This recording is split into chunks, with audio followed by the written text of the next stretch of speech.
नमस्कार दोस्तों, आप सभी का स्वागत है हमारे चैनल में।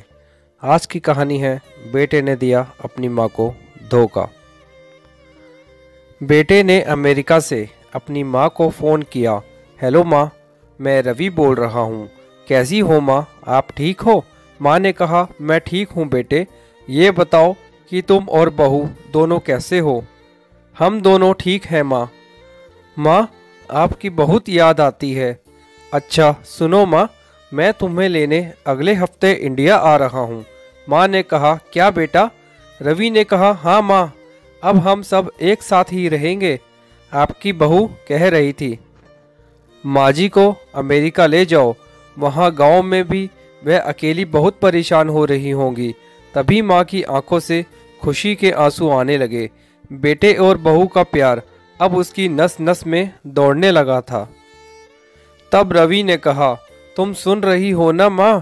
तभी जीवन के 65 साल गुजार चुकी सावित्री ने जल्दी से अपने पल्लू से आंसू पोंछे और अपने बेटे से कहा, हाँ रवि बेटा, मैं सुन रही हूँ।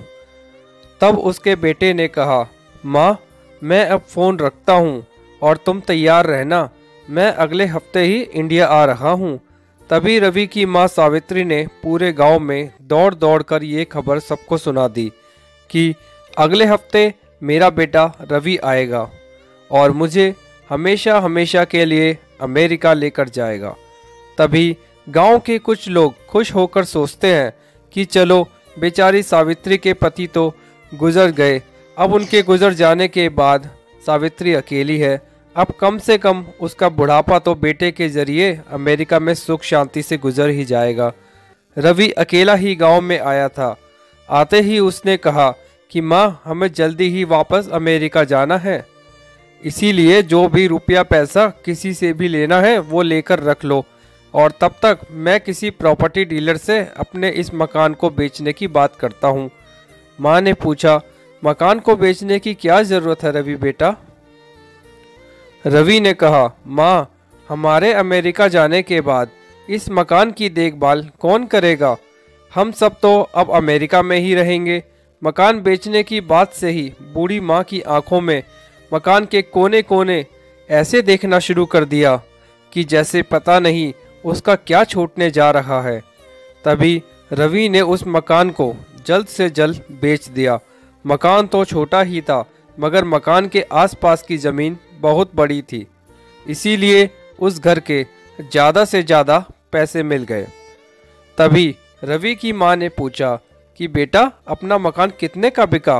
तब रवि कहता है, अरे माँ, तू पैसों के बारे में जानकर क्या करेगी? तू तो फटाफट अमेरिका चलने की तैयारी कर। तभी जल्दी से रवि की माँ अपनी ज़रूरत का सामान बांधकर जल्दी से तैयार हो जाती है। रवि फटाफट एयरपोर्ट के लिए एक गाड़ी बुक कर देता है और गाड़ी में बैठकर दोनों माँ बेटे एयरपोर्ट पहुँच जाते हैं। एयरपोर्ट पहुँचकर रवि अपनी माँ को एक बेंच पर बिठाकर ये कहता है कि माँ, तुम यहाँ पर बैठो, मैं अभी तुम्हारे लिए अमेरिका जाने का वीज़ा और टिकट बनवाकर लाता हूँ। रवि की माँ सावित्री कहती है, ठीक है बेटा, लेकिन तुम जल्दी आ जाना। रवि यह कहकर चला जाता है कि मैं अभी आया माँ। अब रवि की माँ को बैठे बैठे 2 घंटे हो गए, लेकिन रवि अभी तक नहीं आया।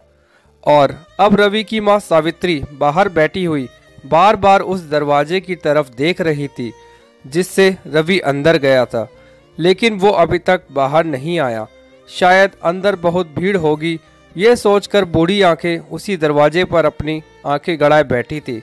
मगर अब तो अंधेरा हो चुका था और एयरपोर्ट के बाहर लोगों का आना जाना भी कम हो गया था। तभी एयरपोर्ट से एक कर्मचारी बाहर निकलता है और रवि की माँ सावित्री से पूछता है, माँ जी, आप यहाँ पर किसका इंतज़ार कर रही हो? तभी रवि की माँ उस आदमी से कहती है कि मेरा बेटा अंदर टिकट लेने गया है, क्योंकि वो मुझे अमेरिका लेकर जा रहा है। तभी वो आदमी कहता है, लेकिन माँ जी, अंदर तो अमेरिका जाने वाला कोई भी पैसेंजर नहीं है और अमेरिका जाने वाली फ़्लाइट तो दोपहर में ही चली गई। ये सुनते ही सावित्री को बहुत चिंता होने लगी। कर्मचारी पूछता है कि माँ जी, आपके बेटे का नाम क्या है? सावित्री ने कहा, मेरे बेटे का नाम रवि है। तभी कर्मचारी अंदर गया और कुछ देर बाद बाहर आकर बोला कि माँ जी, आपका बेटा रवि तो अमेरिका जाने वाली फ्लाइट से कब का अमेरिका जा चुका है। ये सुनते ही रवि की माँ सावित्री बहुत ज़्यादा घबरा गई। तभी बूढ़ी सावित्री के हाथ पैर कांपने लगे और उसकी आंखों के आंसू नहीं रुक रहे थे। माँ का रोम रोम कांप उठा। रोती हुई किसी तरह सावित्री अपने घर पहुंची, लेकिन वो घर भी अब बिक चुका था और रात में वो घर के बाहर चबूतरे पर बैठी हुई थी कि वहाँ जिसने उसका मकान खरीदा था वो वहाँ पर आया। मकान मालिक दयालु था। उसने दर्द भरी बातें उसकी सुनी और कहा, माँ जी, आप अंदर कमरे में सो जाओ। मगर बूढ़ी सावित्री ने कहा, नहीं, मैं यहाँ चबूतरे पर ही सो जाऊंगी और ये मेरे कुछ पैसे हैं बेटा, इसे तुम रख लो, मुझे सुबह वापस लौटा देना।